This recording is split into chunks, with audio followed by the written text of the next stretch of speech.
मैं और मेरे साथी पंकज श्रीवास्तव जी हम लोग मुंबई जा रहे हैं पर्सनल और अनुपम खेर, हेमा मालिनी, सनी देओल जैसे लोगों के घर के बाहर बैठकर धरना देंगे। देश का किसान सड़क पे है, देश का मजदूर सड़क पे है, देश का युवा सड़क पे है और उनको संबोधित किया जा रहा है किस नाम से? आतंकवादी, खालिस्तानी और टेररिस्ट के नाम से। आपको नजर आ रहे हैं आतंकवादी? आपका अब तक किसी ने फोन छीना? यहाँ कहाँ से आप कह सकते हैं आतंकवादी हैं? अरे आतंकवादी आप हैं, इस देश के सबसे बड़े नेता जो हैं। आप लोग तो लंबी लंबी छोड़ने में माहिर हैं। कोई अपनी बीवियां छोड़ता है और कोई कांधार तक जाकर आतंकवादियों को छोड़ता है। या तो ये स्टेटमेंट दे दें कि हमें कुर्सी से ज्यादा प्रेम है देश की जनता से नहीं, किसानों से नहीं, तो हम इनके घर से बाहर से उठ के आ जाएंगे। लाइव टीवी, सच सबसे जी।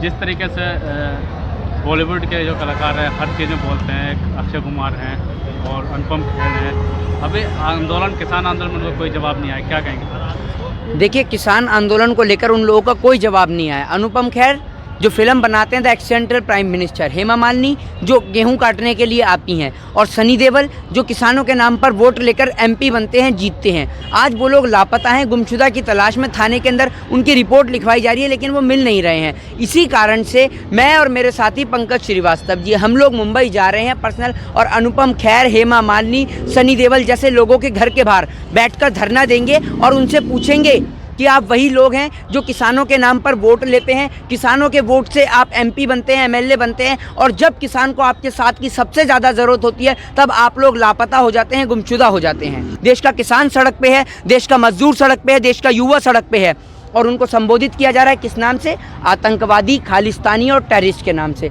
आपको नज़र आ रहे हैं आतंकवादी? आपका अब तक किसी ने फ़ोन छीना? यहाँ आपके ऊपर फायरिंग करी, आपके ऊपर गोली चलाई, आपके ऊपर पत्थर फेंके, इतने सारे सीआईएसएफ के जवान, सीआरपीएफ के जवान यहाँ खड़े हुए हैं। किस सीआरपीएफ के जवान को, किस सीआईपीएफ के जवान को यहाँ पर इन्होंने हानि पहुँचाई? कहाँ से आप कह सकते हैं आतंकवादी हैं? अरे आतंकवादी आप हैं, इस देश के सबसे बड़े नेता जो हैं।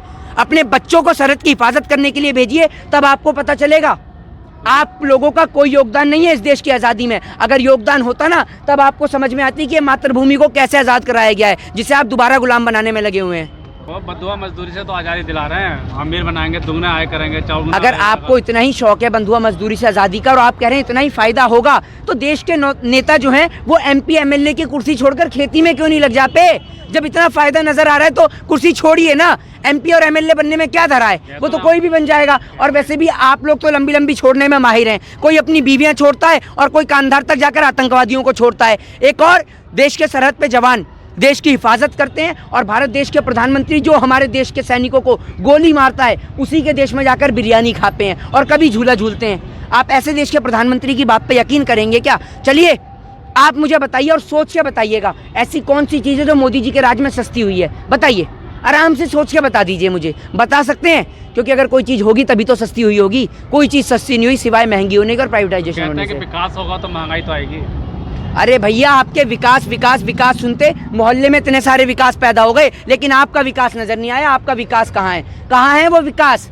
चलिए, अभी तो आपकी बात समझ सकता हूँ कि सर्दी हो रही है, आप कह सकते हैं कि धुंध के कारण नजर नहीं आएगा। आपके पास तो महान महान कलाकार नेता हैं, एक से एक कलाकार। एक कलाकार ऐसा है, उससे कह दो कि देश का किसान सर्दी में यहाँ पर बैठा हुआ है, उसे ठंड लग रही है, वो दिसंबर का नाम बदल के जून कर देगा। ऐसे एक से एक कलाकार मुख्यमंत्री हमारे पास हैं। और क्या लोगे आप? और ऐसे मुख्यमंत्रियों को टॉप मुख्यमंत्री का अवार्ड भी दिया जाता है और ऐसे प्रधानमंत्री को टॉप प्रधानमंत्री का अवार्ड भी दिया जाता है। देख सकते हैं आप, सोच भी सकते हैं और समझ भी सकते हैं।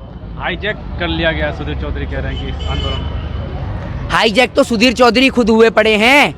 अंबानी और अडानी के हाथ में हाईजैक हुए सुधीर चौधरी, दीपक चौरसिया, अर्नब गोस्वामी जैसे दलाल और पत्तल चाट पत्रकार, इन लोगों को आप क्या कहेंगे जिन्होंने पैसों के साथ साथ अपने ईमान को भी बेच दिया, चैनल के साथ साथ अपने ईमान को, अपनी जुबान को और चौथे स्तंभ को भी बेच दिया। इनके लिए चौथा स्तंभ मायने नहीं रखता लेकिन पैसा बहुत मायने रखता है और ये लोग पैसे के खातिर इस भारत माँ का सौदा भी करा सकते हैं। वो तो शुक्र मानिए देश की आज़ादी के समय ये लोग नहीं थे, वरना भारत देश को दोबारा से गुलाम बना देते और ये भारत देश कभी आज़ाद नहीं हो पाता। विकास कर रहे हैं, नई चीज़ें ला रहे हैं, आप लोग उसका फिर विरोध करते हैं। कुछ जो विपक्ष आपको बहला देते हैं, आपको इतना ही शौक है अगर विकास करवाने का तो अपने घर का प्राइवेटाइजेशन करवाइए ना।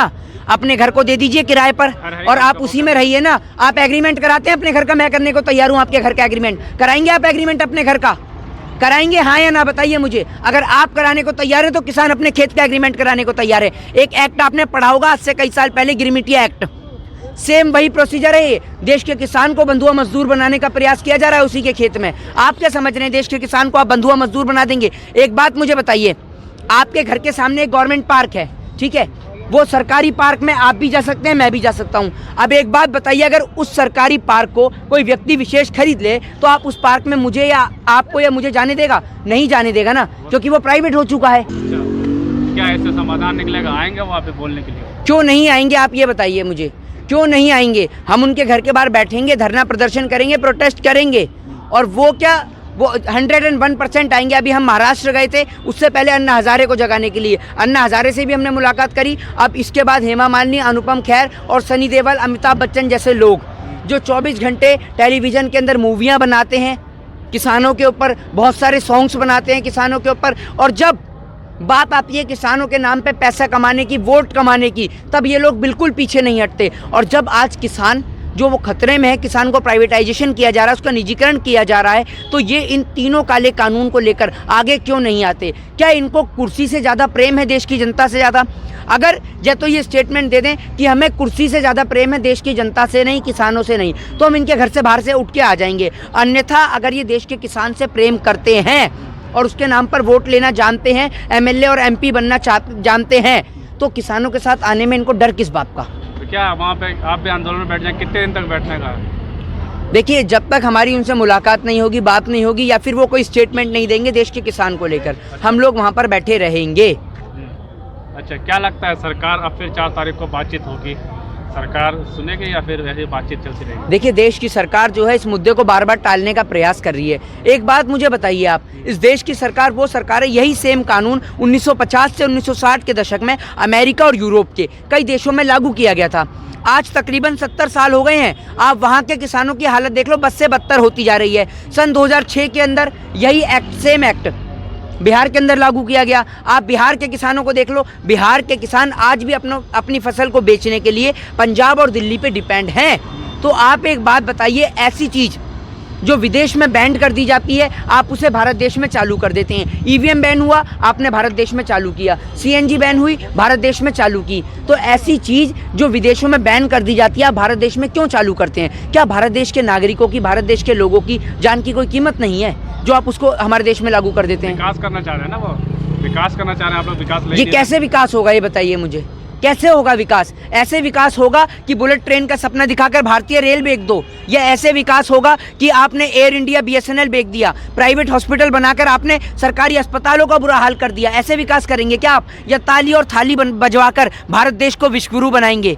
कैसे बनाएंगे भारत देश को विश्वगुरु? ऐसे जहां पर मंदिर और मस्जिद के नाम पर आप आज भी दंगे कराते हैं, जहां हम 19वीं सदी में जी रहे हैं 21st सेंचुरी, 21वीं सदी के अंदर जी रहे हैं हम। इससे बेहतर तो 19वीं सदी थी, जिसके अंदर लोगों के अंदर कम से कम प्रेम तो था, आपसी भाईचारा तो था।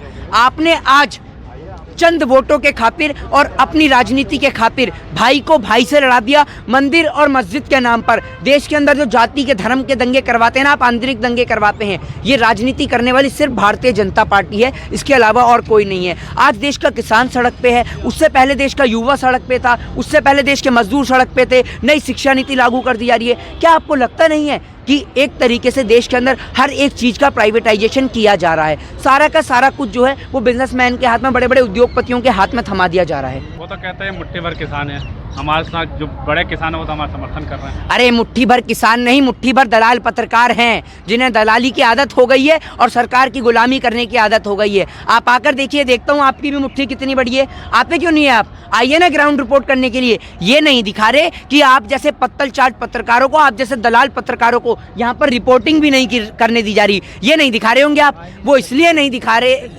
दिखा रहे क्योंकि आप जैसे लोग देश के चौथे स्तंभ होने के नाते वो कार्य तो आप करते नहीं है। आप तो सरकार की, अंबानी की और अडानी की दलाली करने में मशहूर हैं। आपको तो दलाली करने का शौक है, तो आप कहाँ से देश के किसान की बात करेंगे? हम यहाँ आते हैं, अगर इनकी मन की बात ना करो तो हम भगा देते हैं। किसने भगाया आपको? आपको तो नहीं। आप प्रधानमंत्री जी की मन की बात सुनिए ना, आपको बहुत शौक है उनकी मन की बात सुनने का। आप कब सुनते हैं देश के किसान की बात?